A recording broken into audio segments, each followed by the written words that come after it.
Hey everyone. Y'all, I just finished walking my mile at the park and now I'm getting ready to do my Pilates board. If you don't have a Pilates board, I don't know what you're doing. Like, are you really working out if you don't have a Pilates? Like, child, this thing about to whip my behind. So I'm about to go into my second and third round of sweating. But I just want to say, like, this summer I have been focusing on who am I and where am I in at this stage in my life, because when school starts back, we are going to be on the other side of the year. And for me, with my birthday being in January, I'm kind of like, okay, so I'll have like 4 or 5 months left before I turn 40. Okay. So it was important to me. It was on my heart. Like, let me see where I am. Let me do a midlife checkpoint. And I realized that I was lacking in some areas. I was lacking in the areas of boundaries and standards for myself. And it's not that I didn't have any effective ones. I didn't have ones that I was like, this is what it is. This is how it is. Like, I literally had to go and establish them and write them down. If you don't have boundaries and standards for yourself, you're not going to have, your foundation is going to crumble, because boundaries and standards are not just restricted to relationships. They're like, they encompass every area of our life. So when I really started studying and buckling down, I realized how important boundaries and standards are to every area of your life. And then I found out that I am retaining inflammation in my body. Found that out last week, towards the end of last week. I'm retaining inflammation in my body from the trauma I've gone through in my life. And I didn't know that was a thing, which now it makes sense.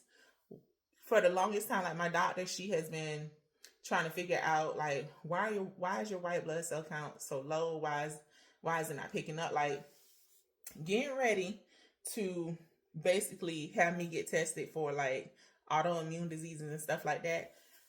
When I researched the inflammation thing from trauma, it attacks your immune system.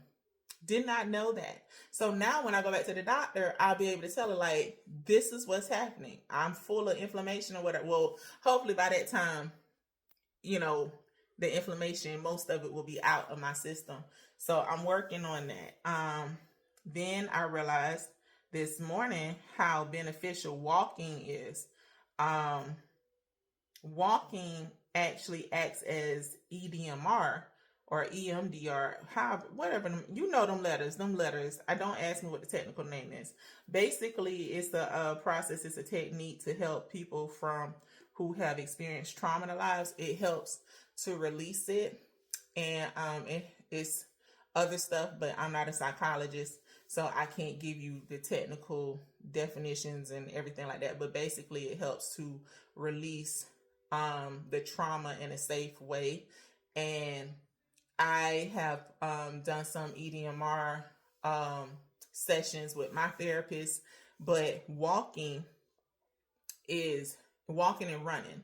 I know they mentioned those two. I'm pretty sure swimming probably, because swimming, you use both sides of your body. So anything that causes both sides of your brain to work at the same time, that bilateral movement is helpful to release those things. And I was just thinking this morning when I was really studying walking, I'm like, how much healing have we missed because we wouldn't just work out? We just went and exercise. How much healing are we missing out on because we won't move our bodies? Like, we have gotten so accustomed to sitting and not doing anything and scrolling on the phone that we are not moving our bodies like the old people used to. You wonder how these older people used to live longer? It's because they was outside working all the time. They was in their heat. They was working. They literally had to work in order to eat, because they were growing their own fruits and vegetables. They were out there farming, tilling the land, taking care of the house, they were actually moving their bodies. And we have literally turned into those people off the movie on Wall-E. We are literally sitting in a chair with a screen in front of our face. And I'm guilty of it too. So like, I was like, man, we missing out on all of this healing because we won't work out. We won't drink water. Not the water with the packets in it. And I know, because it tastes good with the sparkling water. Them little packets taste good with the sparkling water. Feel like you fancy. You put it in a little wine glass, you feel fancy. But we need to drink regular water, like to hydrate our bodies and stuff.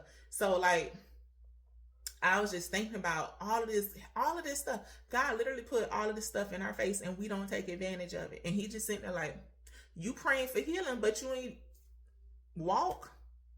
You praying for this, walk. You praying for that, go walking. Eat right. Move something. Like, you know what I'm saying? Like, all of it is... Oh, God's sick of us. God is really sick of us sometimes. I really feel like he just be sitting there looking at us like, the answer right there, she won't do it. He won't do it. So, I said all this to say, go walk. Go walk. Move your body. Go walk. Go do something. Get off your phone. Like, turn this off now. Get off of it. And go do something with your life.